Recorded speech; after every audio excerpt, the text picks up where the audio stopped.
All right, everyone, here's a mild suggestion. We should return to the period of oratory. Whenever I'm in the restaurant, most of the people around me are on their fucking smartphones, and they're talking to people that are not at the table. They're talking to people that in some cases are thousands of miles away. When people get together, again, they're always on their fucking smartphones and shit. You can't even have a normal, rational conversation with the average person anymore. I don't want to sound like an old, mature, because I'm clearly not, individual. That's not my intent here. But I think that something is lost with regards to the human experience when we don't have the old school style like oratory and things like that. Let me give you a brief history lesson. And part of this comes from my grandfather. He told me about that period of time. He was a depression kid. And part of it comes from simply learning history. Prior to the age of television, and my grandfather, I think, had one of the first televisions actually in his town. And he said that the first thing that they watched was a boxing match, but you could barely see it because it was all like fucked up, you know? It was one of those old school TVs from like the 40s or whatever, 50s. So it was like basically watching a snowstorm. Prior to that age, though, people oftentimes if you're talking like 1800s, people would go to the town square, people would give speeches, impromptu, they would debate, they would read the paper together, and they would converse about it. There were in and out groups, and people held this discourse constantly. You didn't have radio, you didn't have TV, you didn't have the internet, you didn't have smartphones, anything like that. It didn't exist. So if you did have leisure time, so you're not working on your farm at the moment, or currently forging swords for the soldiers in your blacksmith shop or something, people would get together, they'd have a bite to eat, and they would talk about the news. Unfortunately, it was all legacy media at the time. Mostly propaganda, but that never changes, so it doesn't really matter. When radio arises, a lot of times you remember like the radio chats that some of the earlier presidents did. People would sit around the radio and listen to it, and they would discuss it, they would discourse it.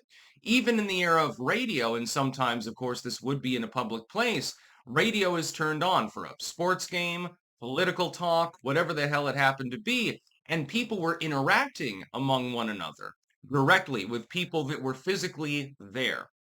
Even with television, even as late as the 1990s with video games and stuff like that. People would get together. Let's grab a pizza and play Super Mario or something like that. Now, of course, everyone's taking turns playing the game, but you're also hanging out and doing other things at the same time. It's like a little party. I wonder why so many people are depressed these days. They don't do that anymore. No, no, they don't hang around. They just fucking plug in their smartphone and then they're doing their own thing. They're a million miles further away from the person sitting right next to them than they are to whoever the hell they happen to be communicating with on the fucking phone. They're not listening to the music that's actually physically there and partaking in it with other people. They're partaking in music that's, again, it could have been made, in Mongolia or something like that. Now, don't get me wrong. I'm not saying that I don't love the internet era. Trust me, I do. But the problem is that a lot of it is really kind of retro nostalgic. It's like most of the music that I listen to was made before I was born. Just saying. And it pisses me off actually because people will be walking along in the streets, they're not listening to the birds. They're not talking to anyone. They're not enjoying sunshine on their shoulders or any bullshit like that. They're talking from some dude from Zimbabwe that promises that if you give him your bank accounts, he's gonna hide this money from the evil prince, and he can get you 10 million in Bitcoin. Just trust us, you dumb fuck. I am not nostalgic. I like retro stuff in some cases, really like the 80s, for example. But I think that something is being lost. What I'm hoping is that the younger generations develop a similar feeling because clearly smartphones are disconnecting us from one another and it's literally causing mental issues at this point. I will, by the way, separately be treating upon the kind of boogeyman that smartphones are because it's like there was an article, I think I'm going to cover it later, talking about how more and more schools are banning, smartphones. I don't agree with that.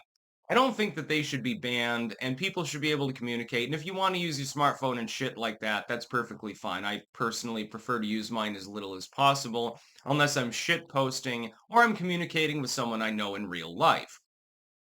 That being said, though, there's something to be said for the kind of public gatherings that used to be very, very commonplace.